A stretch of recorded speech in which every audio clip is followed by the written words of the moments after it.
Santo Tomás de Aquino, la Suma Teológica, artículo 6. Si el conocimiento intelectual proviene de las cosas sensibles. Respuesta. Sobre esta cuestión hubo entre los filósofos tres opiniones. Demócrito estableció, según refiere San Agustín, que la única causa de cada uno de nuestros conocimientos consiste en que vengan y entren en nuestras almas las imágenes de los cuerpos en que pensamos. Y Aristóteles también dice que, según Demócrito, el conocimiento se verifica por imágenes y emanaciones. El fundamento de esta opinión está, como dice Aristóteles, en que tanto Demócrito como los antiguos naturalistas no establecían diferencia entre el entendimiento y el sentido. De aquí que, como el sentido es inmutado por el objeto sensible, creyeron en consecuencia que todos nuestros conocimientos se verificaban por sólo esta inmutación producida por las cosas sensibles, la cual, según Demócrito, se realiza por emanaciones de imágenes.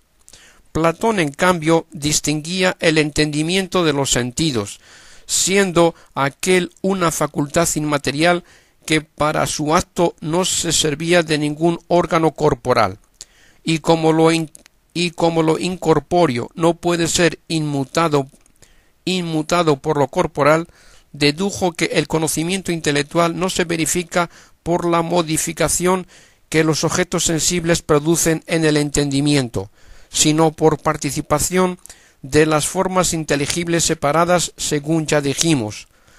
También dotó a los sentidos de cierta virtualidad propia, por lo cual ni ellos mismos, al ser como una facultad espiritual, son inmutados por los objetos sensibles, que sólo afectan a los órganos sensoriales, por cuya alteración es excitada de alguna manera el alma en orden a formar en sí misma las especies de los objetos sensibles. Y a esta opinión parece aproximarse San Agustín cuando dice que no es el cuerpo el que siente, sino el alma por el cuerpo, del cual se sirve como de mensajero para formar en sí misma lo que de fuera se le notifica. Así pues, según la doctrina de Platón, ni el conocimiento intelectual procede del sensible, ni siquiera el sensible procede totalmente de los objetos sensibles, sino que éstos excitan al alma sensitiva a sentir, y a veces los sentidos estimulan al alma intelectiva a entender. Aristóteles, por su parte, tomó un camino intermedio. Admite con Platón que el entendimiento es distinto del sentido, pero el sentido no ejerce su operación propia sin que intervenga en ella el cuerpo, de modo que el sentir no es un acto exclusivo del alma, sino del compuesto, y lo mismo afirma de todas las operaciones de la parte sensitiva. Mas no habiendo inconveniente en que los objetos sensibles que se hallan fuera del alma produzcan algún efecto en el compuesto, Aristóteles conviene con Demócrito en que las operaciones de la parte sensitiva son causadas por impresiones de los objetos sensibles en el sentido, no a modo de emanación, como decía Demócrito, sino mediante una operación. Demócrito, en efecto, suponía que todas las acciones son debidas a la movilidad de los átomos. Aristóteles afirma que el entendimiento ejecuta su operación sin intervención del cuerpo. Nada corpóreo puede influir en un ser incorpóreo.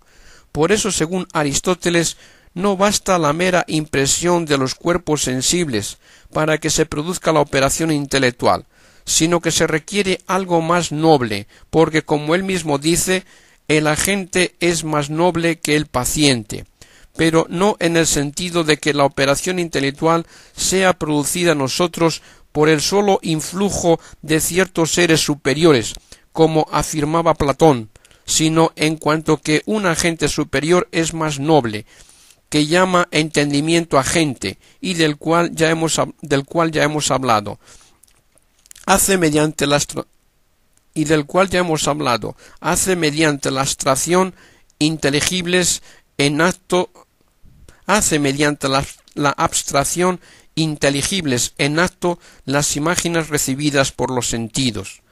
Resulta de aquí, por tanto, que la operación intelectual es causada por los sentidos en lo que concierne a las imágenes, pero como éstas no pueden inmutar al entendimiento posible, sino necesitan del entendimiento agente para hacerse inteligibles en acto, no puede decirse que el conocimiento sensible sea la causa total y perfecta del conocimiento intelectual, sino más bien en cierto modo materia de la causa.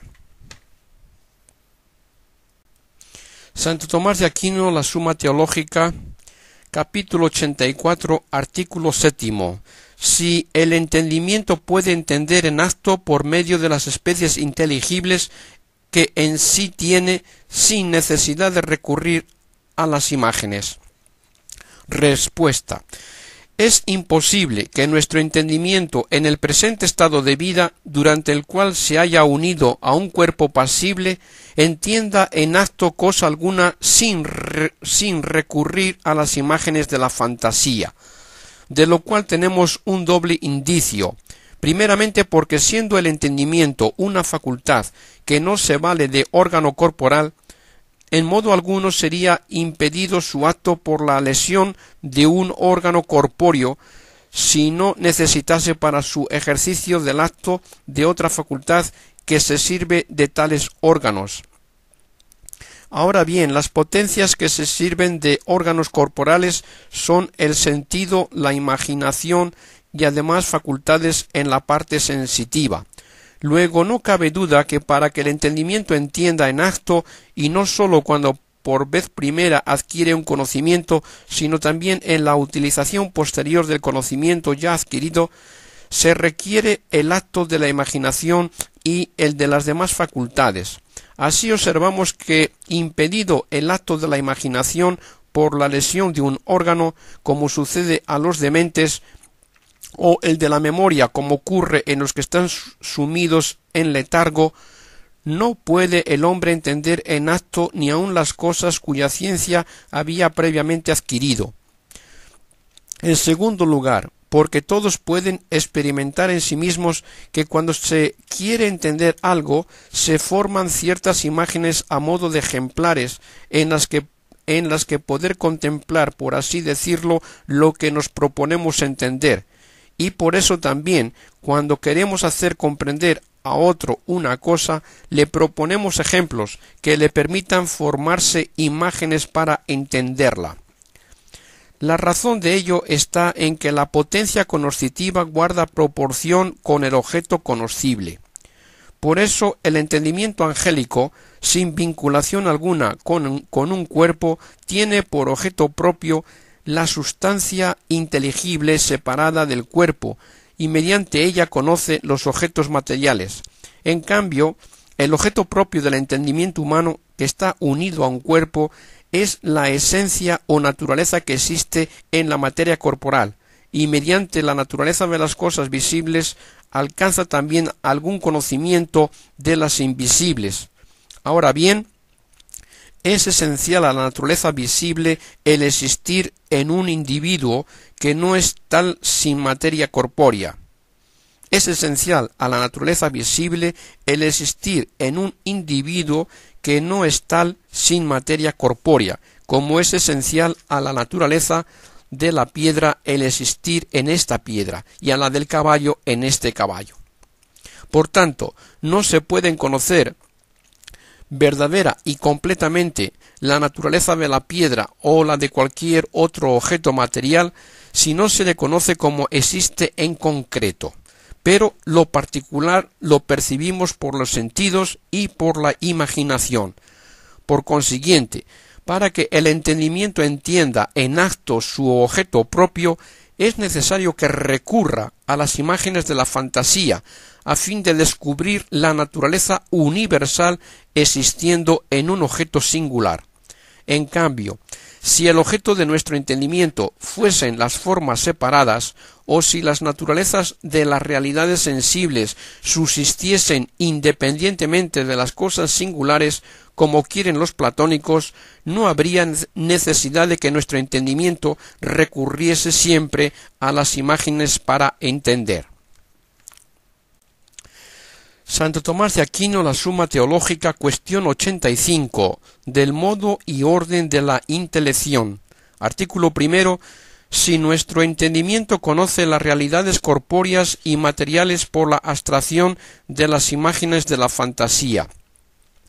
Respuesta. Según ya dijimos, el objeto conocible guarda proporción con la facultad cognoscitiva. Ahora bien, hay 3 grados en la facultad cognoscitiva. Existe, en efecto, una facultad en sentido que es acto de un órgano corporal. Por eso, el objeto de cualquier potencia sensitiva es la forma en cuanto existente en la materia corporal, y como esta materia es principio de individuación, por eso las potencias de la parte sensitiva sólo conocen realidades particulares. Hay otra facultad cognoscitiva que ni es acto de un órgano corporal ni está unida en modo alguno a la materia corpórea. Tal es el entendimiento angélico.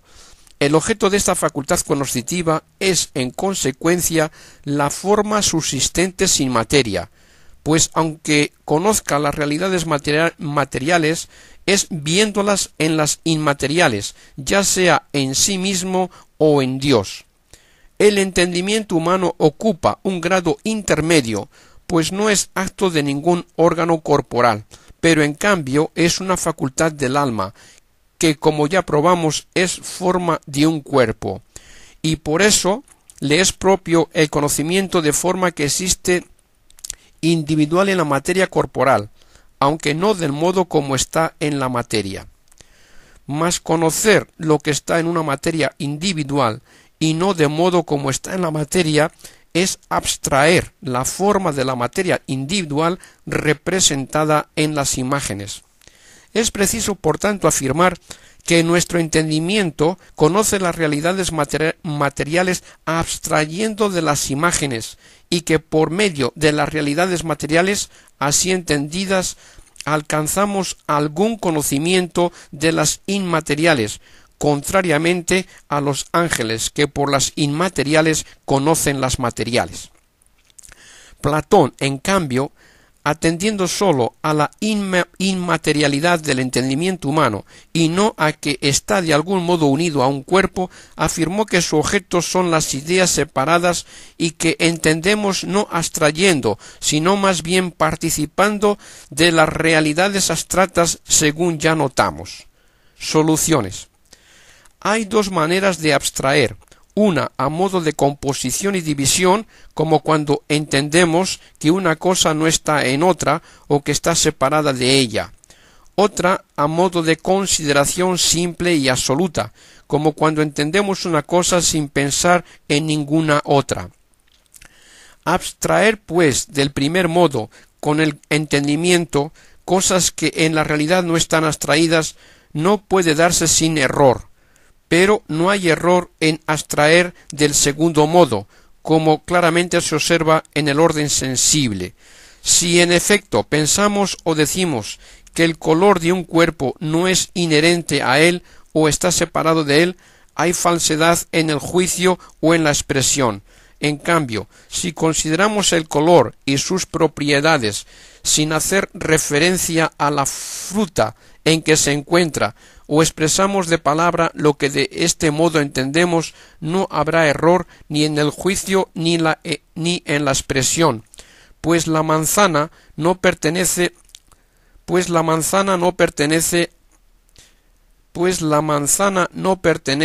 a la esencia del color, y por tanto ningún inconveniente hay en que consideremos éste sin atender para nada a aquella. De igual manera, lo que pertenece a la esencia específica de cualquier objeto material, como una piedra, un hombre o un caballo, puede ser considerado sin sus principios individuales, los cuales no forman parte de su sustancia. y en esto consiste el abstraer lo universal de lo particular o la especie inteligible de las imágenes, es decir, en considerar la naturaleza específica independientemente de los principios individuantes representados por las imágenes.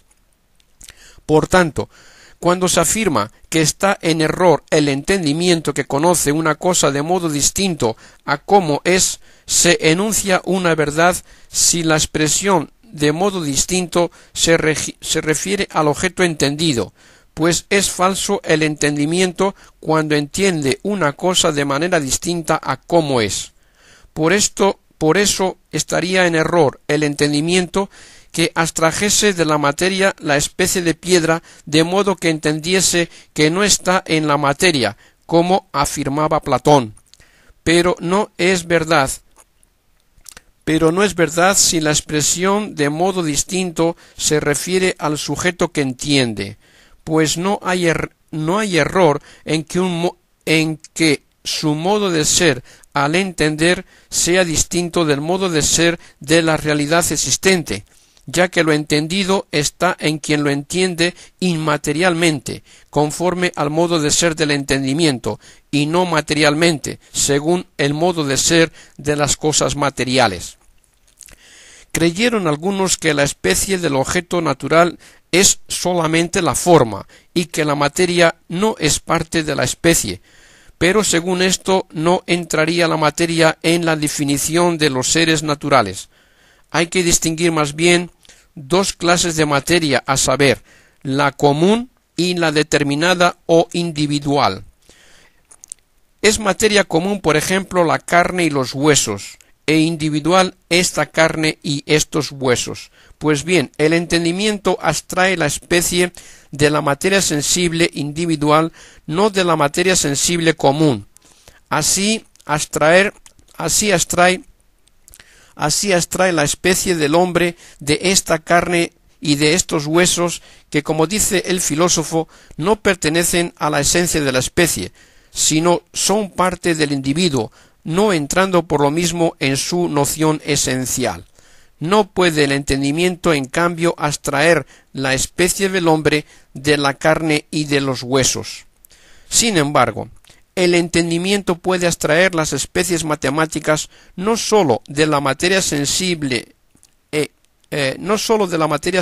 individual, sino también de la común, aunque no de la materia inteligible común, sino solamente de la individual.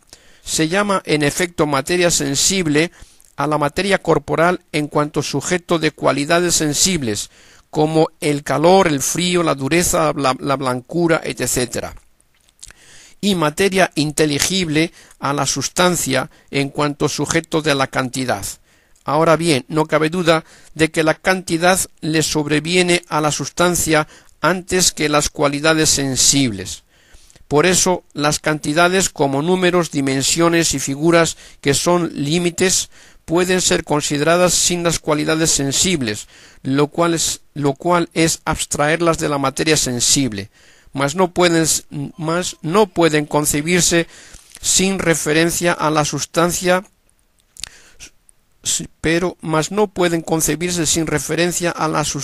sujeto de la cantidad, lo cual sería abstraerlas de la materia inteligible común. Sin embargo, no es preciso la referencia a esta o aquella sustancia, lo que equivale a abstraerlas de la materia inteligible individual. Por último, hay esencias que pueden ser abstraídas hasta de la materia inteligible común, como son el ser, la unidad, la potencia y el acto, y otras similares, que también pueden existir sin materia alguna, como sucede en las sustancias inmateriales. Y como Platón no tuvo en cuenta el doble modo de abstracción que establecimos, afirmó ser en la realidad abstractas cuantas cosas dijimos pueden ser abstraídas por el entendimiento. Lo vuelvo a repetir.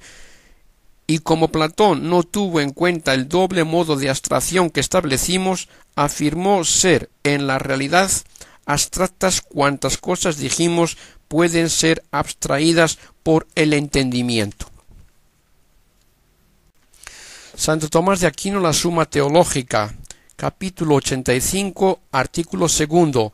Si las especies inteligibles abstraídas de las imágenes son, con respecto a nuestro entendimiento, como el objeto de su intelección. Soluciones. La expresión lo entendido en acto incluye dos cosas, a saber, el objeto entendido y el acto mismo de entender. Y de igual modo, la expresión el universal abstraído incluye otras dos, la naturaleza misma del objeto y su abstracción o universalidad. Ahora bien, la naturaleza que puede ser abstraída, entendida o concebida de modo universal, no existe más que en los singulares, mientras que su abstracción, intelección y universalización conceptual es propia del entendimiento. Y algo parecido podemos observar en los sentidos, pues la vista ve el color de la manzana sin su olor.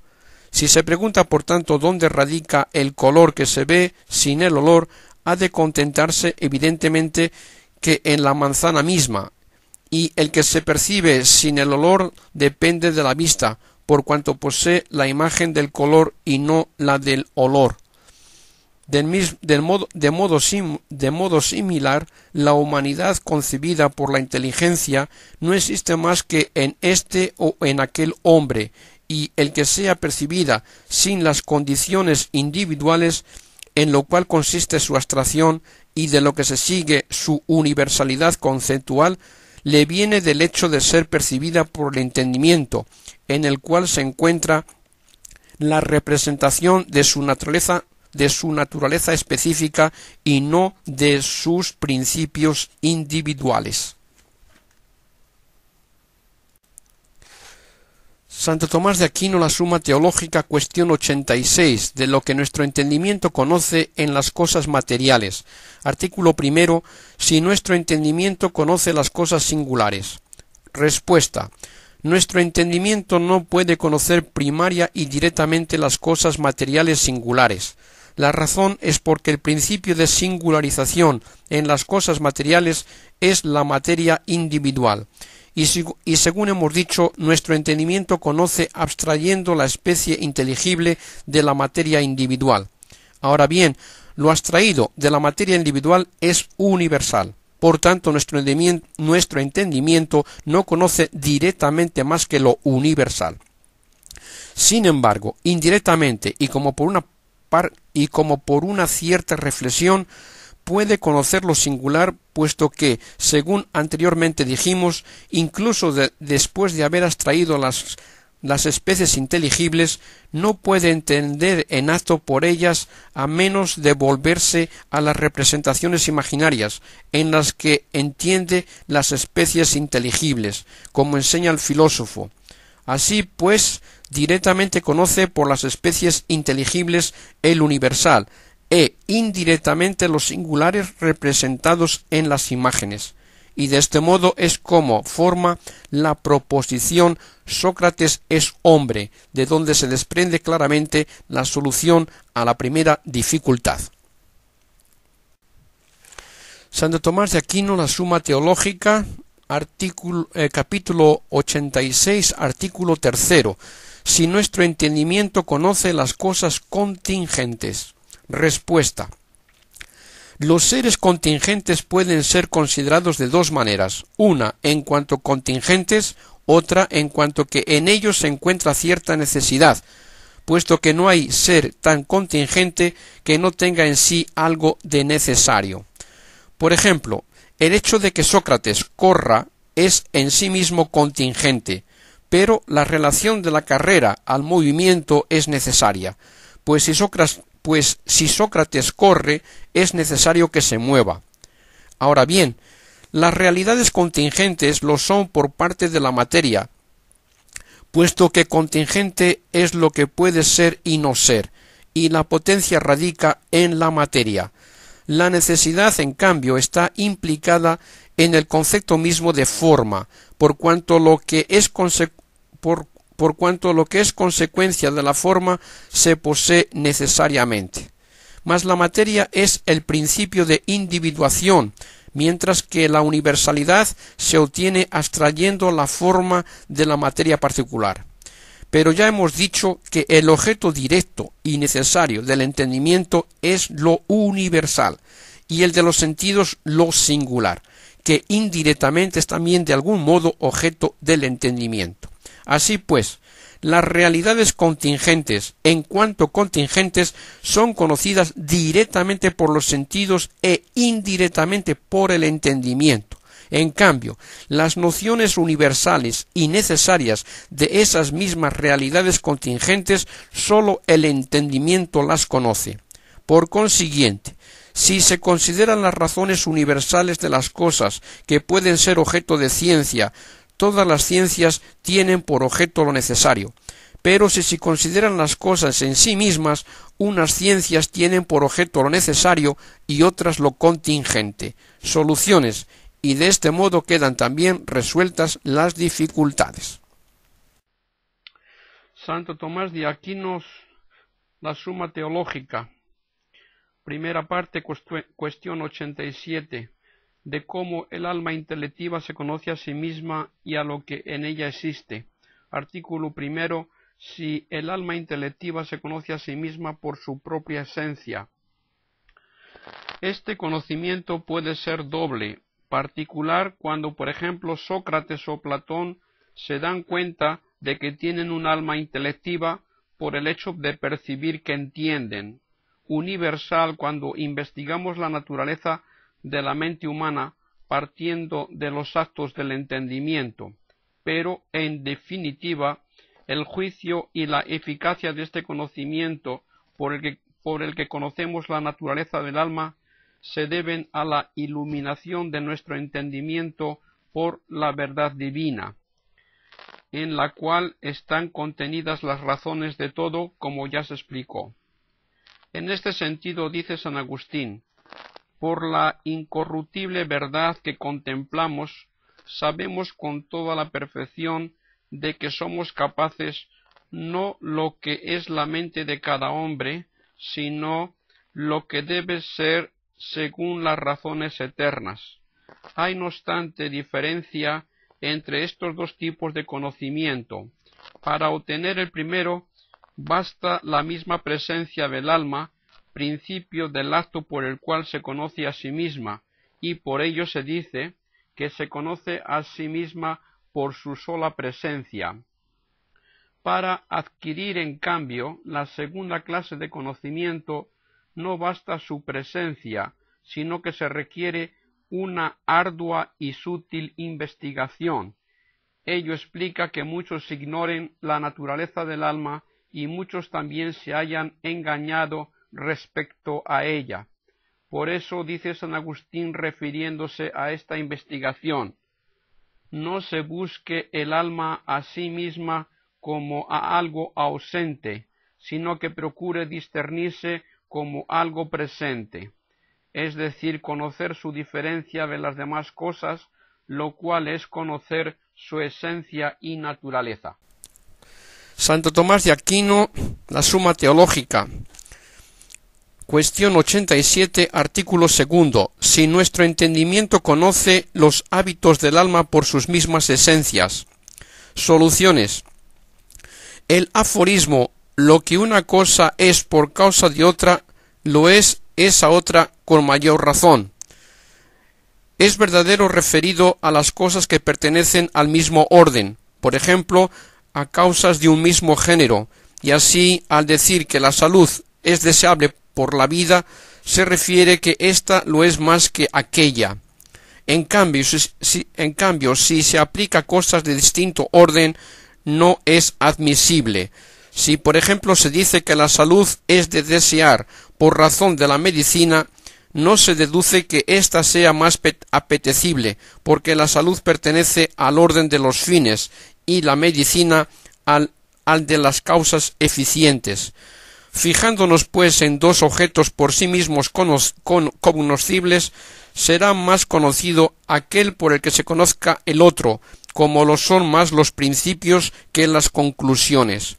Pero el hábito, en cuanto tal, no pertenece al orden de los objetos, ni es causa del conocimiento de cosa alguna a la manera de un objeto conocido, sino a la manera de una disposición o forma mediante la cual el sujeto conoce. Por tanto, la razón aducida no es concluyente.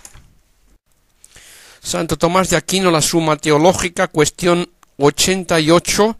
¿Cómo el alma conoce las realidades superiores a ella? Artículo 3. Si es Dios lo primero que conoce la mente humana. Soluciones. Entendemos y juzgamos todas las cosas a la luz de la primera verdad, en cuanto la propia luz de nuestro entendimiento, poseída naturalmente o por gracia, no es otra cosa que una impresión de la primera verdad, como también queda dicho. No siendo, pues, la misma luz intelectual objeto, sino medio de nuestro conocimiento, con mucha menor razón será Dios lo primero conocido por nosotros. Santo Tomás de Aquino, Suma Teológica, segunda parte, cuestión primera, del último fin del hombre en común. Artículo 1. Si el hombre debe obrar por un fin. Respuesta. De las acciones que el hombre ejecuta solamente pueden llamarse humanas aquellas que son propias del hombre como tal. El hombre difiere de las criaturas irracionales en tener dominio en sus actos, por lo tanto solamente aquellas acciones de las cuales el hombre es dueño pueden llamarse con propiedad humanas. Este dominio de sus actos lo tiene por la razón y la voluntad. Por eso el libre albedrío se llama facultad de la voluntad y de la razón. En consecuencia, sólo se podrán considerar como acciones propiamente humanas las que proceden de una voluntad deliberada, y si algunas otras acciones hay en el hombre, pueden llamarse acciones del hombre, pero no propiamente humanas, porque no son del hombre en cuanto tal. Pero es evidente que todas las acciones que proceden de una potencia son hechas por ella bajo el motivo e impulso causal de su objeto. Este objeto de la voluntad es el fin y el bien. Luego es menester que todas las acciones humanas sean por un fin.